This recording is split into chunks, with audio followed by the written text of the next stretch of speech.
All right, welcome to Flex Live, where we talk to mission-driven leaders about the things that matter most to them and their organizations. Today's conversation is about leadership, and not the overly polished, perfect version of it, but really what servant leadership actually looks like in practice, how to set a standard, to teach and coach to that standard, and only then hold people accountable to it. We're also going to talk a bit about strategic planning and AI and how those two and human connection fit together, and then what it means to build something that sets the people who follow us as leaders up for success. So, my guest today is Dr. Chris Sharp. He is the Chief of Staff at the Cicero Institute, a wonderful partner of our team here at Flex. Chris focuses on operational and strategic alignment of policy and research across the organization. He received his PhD in public affairs with an emphasis in criminal justice administration from the University of Central Florida and retired from the U.S. Army in 2018 as a brigade deputy commander after spending over half of his military career in various command positions. So, Chris, welcome to Flex Live. Thank you for having me. Yeah, we're so excited you're here. Yeah, looking And forward to it. before we get into the weeds and into servant leadership, I think it would be great for our audience to hear more about your path. You moved through military leadership, academic training. Now you're in this like operational and strategic leadership Yeah. inside a policy organization. So let's talk a little bit about your path and kind of segue into how your time in the Army actually shaped the way you think about and approach Yeah. leadership. Yeah. So my path is definitely not conventional. I started way back, when I was looking at professional careers. I started off actually in private security, and for Disney, of all places. Loved it. Had a great time there. Moved from that into probation with Seminole County, Florida, and immediately got placed into a fugitive recovery team where we kind of led the department on that. From there, that expanded to me working primarily with mentally ill offenders. And I was one of the only officers that did that. Piloted a program, wrote a program with my partners on diverting the mentally ill from law enforcement, from the criminal justice system. So that was kind of my real beginning in leadership, because I was responsible for really all of the nuts and bolts, the resourcing, the logistics of that program and making sure it was successful. Then I joined the Army, and I started off enlisted, learning what it was like to be led. I was 28 years old when I joined the Army, so I was a little bit behind the curve. Most people do military first and then law enforcement. I did it backwards. But then I switched over very quickly into the officer side, not because I wanted to be a leader and I was seeking that, but I wanted a better life for my family and to provide. And really kind of got cajoled by a 2-star general into it, because I had recruited his nephew, hadn't even thought about being an officer. So I recruited his nephew. He writes a letter of recommendation. Next thing I know, I'm in ROTC at University of Central Florida. And right about the time that I was getting out of that was when we were doing the first push to Iraq after September 11th. And I became the commander of that unit, even though I was not able to be deployed at that time, just in constant communication with the unit as they were downrange.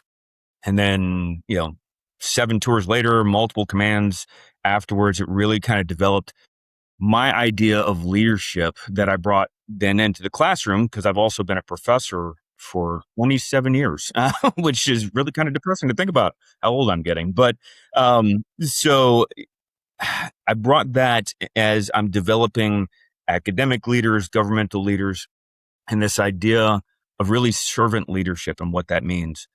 And first and foremost, leaders have to get their hands dirty, right? I made a point to never ask anyone that I led to do something that I wasn't willing to do myself or hadn't already done. And that kind of goes into how we set the standard, right? If I do it and I do it to a standard that I'm going to hold, then now I've demonstrated it, right? And have shown how to do it, and I can hold that standard. But if I'm not willing to do it first, and it doesn't matter, it could be mowing the lawn, cleaning toilets, whatever that case may be, there's no job too small. And you have to understand how all of those things play into the greater organization. The other part of that is I very quickly learned my weak points and my blind spots. You have to surround yourself with excellent people who will not only tell you what your blind spots are, but not be afraid to come to you and say, you're not seeing this in a very frank conversation. I tend to be a little pigheaded and stubborn once I get set on something. And so, I want those very frank conversations from the people that I surround myself with and entrust myself with and the decisions. Now, ultimately, if I'm the decision maker, that decision rests with me. But I weigh all those things from those people because I count on them to be the experts in what they're doing. I can't, and I don't want to be. That's too much for one person to carry. So, I think those two things, surrounding yourself with good people, trusting them to give you solid advice, and being willing to get your hands dirty are things that definitely carried over from the military. And it applies to what I'm doing now. Um, Obviously, with what I'm doing now at Cicero, I can't just order people to do things, right? That's very different environment than the military. But even there, the military evolved and changed to where we had to explain the why of things. I'll give you a perfect example. One of my last jobs with the military was as a force management officer. I had to restructure a two-star command from about 11,000 people to 8,200. And we had to do that in 6 months with no interruption in our missions, and really keeping all the equipment and the people. We got it done, but that involved me going around physically to every single location in the country that we had and explaining to people how it was going to impact them, that they would still have a job, that this is how their job was going to evolve, and then make sure that they had the training lined up so that they felt comfortable in that new position and they knew where their equipment was. Explaining the why of a decision is incredibly important. Yes. Yeah. I want to drill in on two of the things you talked about. One is, first, leadership is something based off your story and many other examples that sometimes finds you, you don't find it. And it sounds like Exactly. in your case, leadership found you. Yes. What did you draw on to help you in those early days where you were like, I'm here, I'm leading? Yeah. So that's a great point. I have never, and this is me personally, I have never actively sought leadership positions. And frankly, my experience, especially in the military, has been to be kind of wary of those that seek leadership positions, because if you're not building the skill sets to go with those positions, then you're doing yourself and the organization a disservice. But I also believe in challenging yourself. So I always went for the harder positions. Usually it would be second, and many times it did involve leadership, but I wanted to stretch myself and challenge myself. Now, to prepare for those, I went to the lowest ranking person in the organization and said, tell me everything there is to know about your job. And then I would be able to equate that into the operations of the greater organization and get them to see that. So the person who's turning bolts on a tire on a Humvee, or the janitorial staff who's coming in and taking care of a building, you need to know what concerns them and their day to day and how they do their job, because otherwise you can't make comprehensive decisions for the organization with that in mind. Understanding that, yes, there's a difference between spaces and faces, right? If I have to cut an organization, there may be some people that lose their job, right? But I'm going to figure out how to plug those people into new positions or the evolution of the organization first before I just go and slash and burn, right? And you do that by developing your people, capitalizing on their strengths, and then developing their weaknesses, right? Setting out those training plans and goals and all of that. For me personally, I go to my faith in terms of what I lean on for that example. There are a lot of examples, when you look at, I was just in a study last night on King Solomon, and, understanding that I am not prepared for this position. Please prepare me for this position. What do I have to do? And there are certain things that you have to do. To learn about the organization, to learn about the job, but also to learn about the people and what they do and how they fit into the organization, because that helps with strategic planning. Yes. And then, Christ's example of servant leadership, he washed his disciples' feet. That is servant leadership. That is the epitome of it. And I've run into a lot of leaders who think that that is below them, right? That getting out there in the trenches may be, that their station is above that. It's not. It absolutely should not be. And that humility of knowing that not only are you serving the people that report to you, work for you, but you're serving everyone that supports them, whether it be part of the organization, HR, operations, training, whatever the case may be. You serve them, but you're also serving their families, Yes. because whatever's going on at home is going to impact what they do in the organization. That's a great point. And you kind of led us straight into my second question from the first part of our conversation is you're very big on knowledge and relationships and understanding. And you and I had the chance to talk earlier this year, and I really got to get to know you better and get to know your leadership philosophy, which is what led to this conversation of just kind of the experience you bring to the table, but the uniqueness of you wanting to really get what's going on. To your point, just at the very lowest level person on the team to the highest. And then you talked about not being afraid to get your hands dirty and not expecting your team to do something you're unwilling to do yourself. I think that that's trust, right? Like there's also a trust that comes from that. So talk to us a little bit about where trust falls into your approach. Trust is huge. I think it was Reagan who said, "Trust but verify." And it's Yes. you you have to build trust, but you start that with connection. I have been blessed in my career to do a lot of different things, whether it be, construction. I've owned my own business. Leadership. I've done a lot of things, but that has allowed me to connect with people. And so you start off any relationship, trust or otherwise, with that connection. And then from there, you build a common ground. And from that common ground, now you can say, this is what I need you to do. Yes. This is my job as the leader, right? It becomes a business transaction.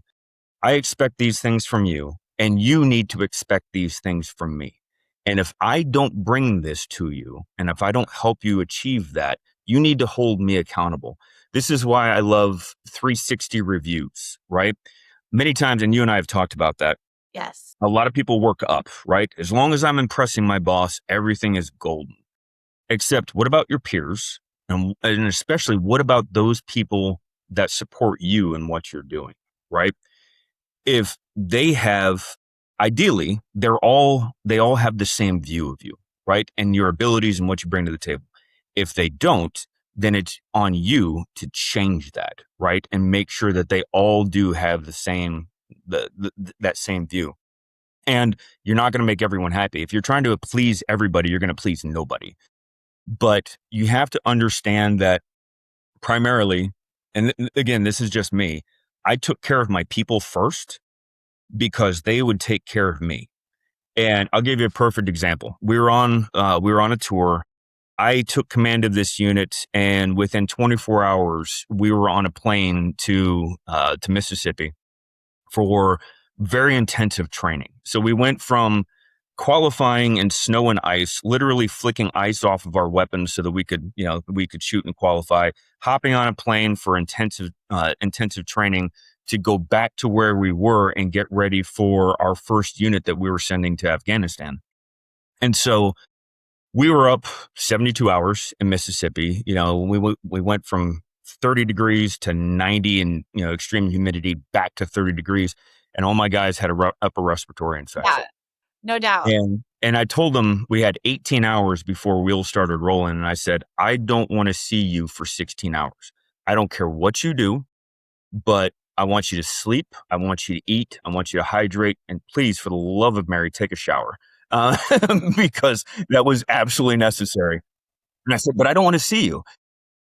Knowing that I had another 4 to 5 hours of paperwork that I had to do before I could even go to sleep. And then I was out in the motor pool getting the vehicles ready for the convoys that were rolling before they even showed up. So I was there 3 hours before them, and they showed up in the motor pool thinking that someone was trying to steal the vehicles. And they said, "Hey, sir, what are you doing?" I said, "I'm here checking these vehicles." "Well, that's our job." "I know, you were sleeping, or you should have been." So, again, that goes back to the dirty hands, right? So I'm sitting there with a man. I hadn't checked a vehicle in years, but I'm sitting there with the manual and looking at the diagrams and figuring it out. Thankfully, I didn't mess anything up. All the vehicles continued to roll, but I made sure they took care of that. That set the tone for the rest of that tour and the organization. That was back in 2008. And I still talk to all of those individuals regularly because that trust was built up. They knew that I was focused on them first. And yes, the mission is important, but I can't do the mission without them. Right. And that mindset applies to any organization. It really does. And I think you probably couldn't have given us a better example about trust. And you're stealing my lines. I was just about to talk to you about, when the phrase servant leadership is said, some people get it and they understand where it comes from and the concept and then drawing on faith. Other people hear that though, and they're like, oh, that just means you want me to be endlessly available and you want me to never really push people and to just kind of be here to make sure everybody's happy. And like you said, just because everyone's happy doesn't mean things are good in an organization. So the best leaders that I've worked with have always been able to balance that human-centered approach with the fine line and the focus on what we're all here intended to do. Right. And that kind of leads us to, there's a gap in leadership today of people who are afraid to hold others accountable and to understand what accountability really looks like. That you just set a standard for your group. So when you went on your deployment, there was trust built, but they also knew what the expectation was. Yes. How they were meant to show up and to perform and what they were meant to do as part of the team. Talk to us about holding people accountable, being able to balance that, the human-centered approach with focus on the mission, and then still holding others accountable to a standard and what it means to actually set that standard for them. Yeah. Accountability is a two-way street. It is, as the leader, you are not untouchable, and the organization is only as strong as the weakest link in that organization. I hate to say that in that way, but I talked before about capitalizing on strengths and building on weaknesses. So if you look at those weaknesses of the most junior person, that's how strong your organization is. Chances are, if you're a brand new leader or brand new to the organization, that weakest link is you. And so that brings in a lot of humility when you realize, I don't know the organization. I'm not fully comfortable with what I'm doing.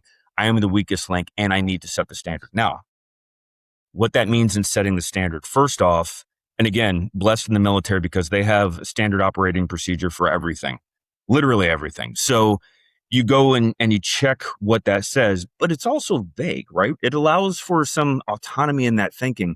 And so you have to understand what the overall strategic vision and mission is of the organization. Where do you need to be in 5 to 10 years, right? And then what are your lines of effort to get to that vision? And this is something that I'm working on pretty extensively on bringing to Cicero. What does that 5 to 10 year picture look like? Because many times we only look at what's right in front of us because it's easy and there's always things blowing up in our face, but leadership looks forward. Management is what is responsible for that day to day and making sure that everyone's following the lines of effort. Now, with the accountability aspect, again, once I've built that relationship and I've built that trust, these are the standards that I need you to do. And this is why it's important to the organization. This is how we're going to do it, right? I will typically have someone show me what they do and then look for a way to make it more efficient and kind of cut down on their time so they can focus on other things. That becomes important because free time is important. You and I have talked about that in the past. If you expect that everyone's going to give 90% of their existence to the organization, you are absolutely in the wrong. They are there for a job, yes. And even on deployment, free time is incredibly important. And I think I mentioned to you, I've written people up in the past for working on their vacation because their free time that is their time to recharge, connect with their families and all of that. So that's taking care of people. But once I've shown someone the standard and I've done it with them, right? And we've figured out the efficiencies and they understand how it plays in the greater organization, then it becomes a very frank conversation of, this is what I needed from you. This is everything we did to train you up to get you there. And this is why it's important. And unfortunately, this is how you didn't meet that standard. So now let's talk about how we're going to get you there. And I'm going to put you on a very strict timeline to get you there, right? And this is what's going to happen if you don't meet that timeline, right? It becomes an honest conversation. I learned that aspect from being a probation officer. It was always business. Anytime someone came in my office, this is what you're responsible for because this is what the judge ordered. This is my responsibility. And together, we're going to get you successfully off of probation. And it made it very easy because I told them, if you don't, then this is what's going to happen. I'll give you an example of that. I had an individual, he had no high school diploma, no job, no place to live. I got him all of those things as his probation officer. Literally, physically drove him to the locations for 2 weeks. And then after 2 weeks, he said, I'm good. I have my own transportation. Great. Checked in with all the different entities that I had set him up with and said, just want to check on him, see how he's doing. He's never walked through the doors. We don't know what you're talking about. And I said, well, you just made my life easy. And so I went and I arrested him. I took him before the judge and I said, Your Honor, this is everything that I've done for this individual to make sure that he could be resourced and successful in probation. And this is what he did with it. And he ended up spending 3 years in jail as a result of it. So, there are consequences, but there are consequences for the leader too, that doesn't hold themselves accountable for doing that. You cannot just set the top spinning and say, go and do, right? I've seen that a lot in organizations. Well, we hired the person for this position. They have all this experience. They should know what to do. They don't know your culture. They don't know your organization. They don't know your processes. If you don't show them, you cannot hold them accountable. And, just had a recent discussion about that. So it's that accountability is as much for the leader as it is for those being led. Yeah, you're exactly right. Someone can fail the standard or someone can fail to teach the standard, or it's somewhere in the middle, but there's Yeah. accountability on both ends. Yeah. And with that, if there's a failure of meeting the standard, the first thing I'm going to do is look at the leader and say, what process do you have to make sure that the person is trained and resourced and has the time available to do the job, right? And Yes. second off, how involved were you in the process? If you didn't do regular check-ins, if you didn't do a pulse check, you're wrong. Simple as that. And I've written up leaders for that as well. So again, the accountability goes both ways. You're exactly right. And you talked a little bit about, the standard, what we're all driving for, and then that 5 to 10 year picture. And in a mission driven organization, that is really important. And it's not like other places where sometimes it's a big product launch or it's scaling or it's reaching a certain level of profit or whatever, market share. In a mission driven organization, you're almost guiding everyone toward the vision of a future state or a change in society. Yes. So for you, especially given your experiences, how do you help create accountability to something that's not necessarily tangible in the Yeah. mind of people who are new to an organization? That is where organizational vision becomes very important.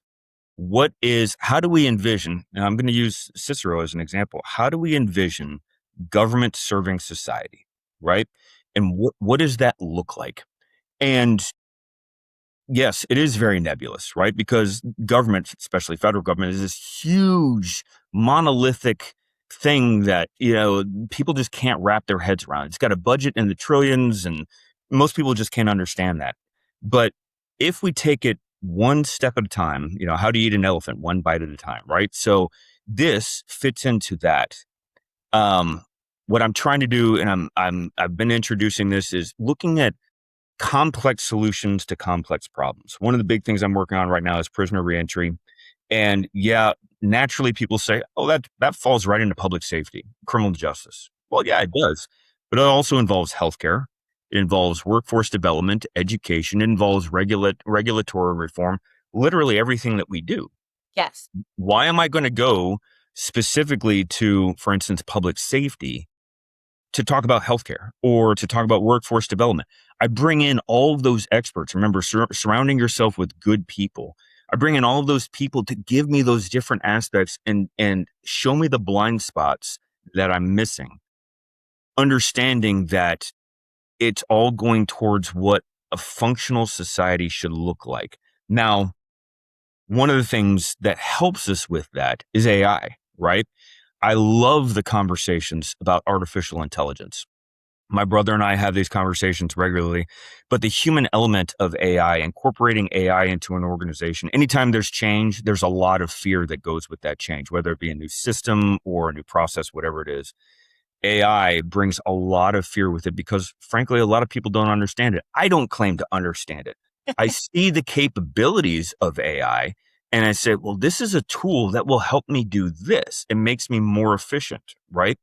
And does many times a better job of pointing out those blind spots that I can't see. So to introduce AI to an organization, I have to understand how it's going to impact those formal and informal cultural aspects of an organization, the informal and formal processes of the organization, whether it be onboarding or anything like that. And I'm going to go to the experts, the leaders in those different areas. So, for instance, HR. I'm not going to introduce an HR program that's AI driven without talking to my HR people Right. saying, hey, how is this going to impact you, right? Or tell me how to break this. That's another thing that I did with the military. We were rolling out a new HR system and they gave us a week to break the system. And it was great. And we did it in about 30 minutes. That we totally crashed the system. And that is important because, again, it shows the blind spots. Turns out now my daughter, who is currently working with the federal government, she is dealing with the program that I helped build, and which is really cool how it's going full circle. Yeah. Um, and I said, yeah, we noticed this. Are you seeing this? Yeah, absolutely. I'm seeing that. Well, that was an opportunity for them to fix it and they didn't, but that's a whole different thing. So AI, understanding how humans can work with and feed into AI with the strategic vision, even when nebulous, is very important. For what we do at Cicero, yeah, there isn't really a bottom line, but there is an end state of how we see government and how government should serve the people that put the government in place. Yes. Understanding that big picture now can help me with the policy directors as we work together to say, what does this end state look like? What do we look like in 5 to 10 years, knowing that the fights are going to take 5 to 10 years?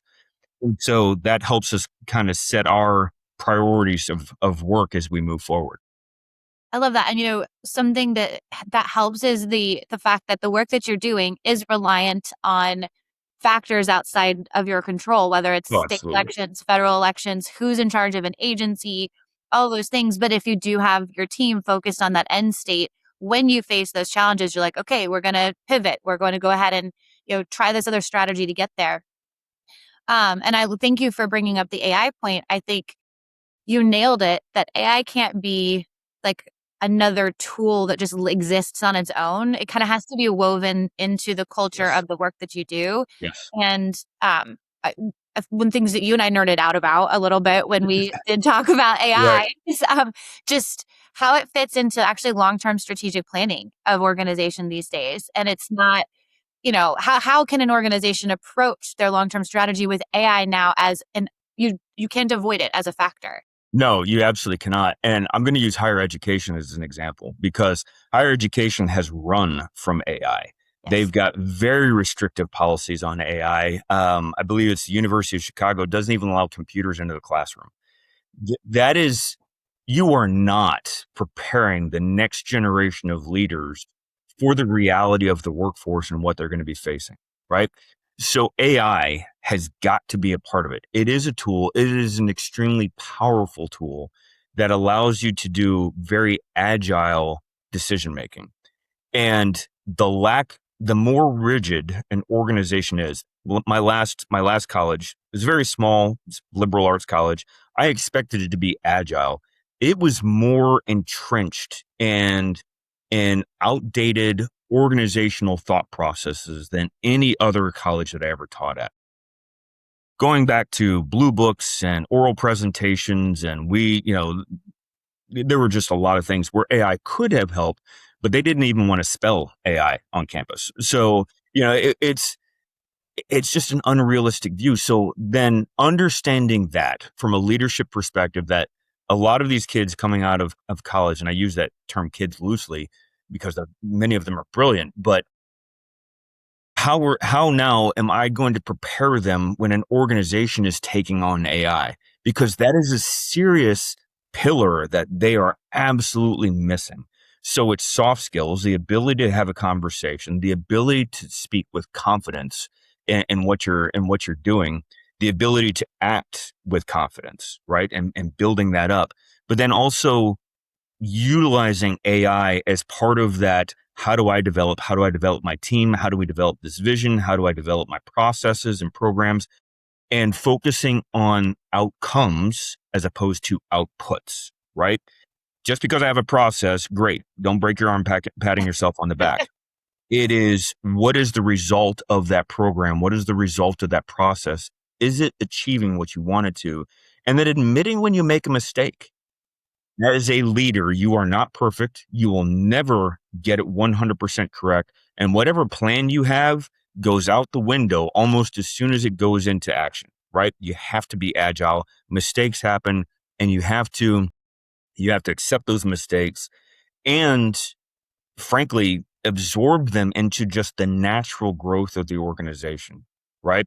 I think Elon Musk does a great job of that because, how many times did he blow up rockets and fail before he got it right? And then he celebrated with his team in getting it right. Failure, we learned so much through failure. We learn resiliency. We learn what doesn't work. If we succeed all the time, we're learning nothing. I could not agree more with that. First, you and I could probably do an entire conversation just on higher education because that is a Yes. animal of its own. Yeah. Yeah, very much. But to that point, we also learn so much about ourselves through failure, how we Yes. handle challenges, how we approach setbacks, how we remotivate ourselves. That's something personally, like I've really tried to teach myself over the last few years and grow in. Yeah. And it's okay to fail. It's okay to Absolutely. do that. More leaders need to be told that that's okay. Uh, Yes. and to your point, being able to say, "Hey, I messed up," or "Hey, this wasn't the best strategy, but we're going to try again this way," or whatever Yep. it is, Yep. goes back. So this has been a fantastic conversation. I love that you brought leadership back to accountability and responsibility so many times. Um, where can people follow you and find out more about you and your work at Cicero? Yeah, I'm on LinkedIn. I'm on X, but I'm terrible at social media, so I need to get better at that. That is definitely, one of my failures, and it's a holdover from the military. But yeah, LinkedIn. I'm also all over the Cicero website. So I've written a lot. I started off, part time with Cicero, and have now grown into this position. So yeah, those are, or they can just reach out to me. I'm happy to have a conversation with anybody about leadership and growth and what that looks like. Again, it's, if I'm going to talk with someone, I want to tailor to their experience and what they're doing, and how they're seeing their organization in the world. I love that. And we will make sure to put links to your LinkedIn profile and your bio at Cicero in the comments of the video when it's live on YouTube, and also tag you as people see this so that they can reach out to you directly. Uh, Perfect. but again, thank you. Some takeaways for me, just servant leadership is not soft. No. It's actually tough. And Yeah. standards are not enough by themselves. Accountability works when people understands what expected and have been trained and coached towards it. And also when the leader is holding them equally as accountable themselves to their team. Yes. Yes. And so I think there's a lot that people can take away from what you shared with us today. Great. I'm happy to do it. Yeah, and hopefully we'll have you back either to talk about education or more about AI or who knows what it'll be. But we would love to have you back on for a future episode. Absolutely. I would love to do that. Awesome. Thanks, Chris. All right. Take care.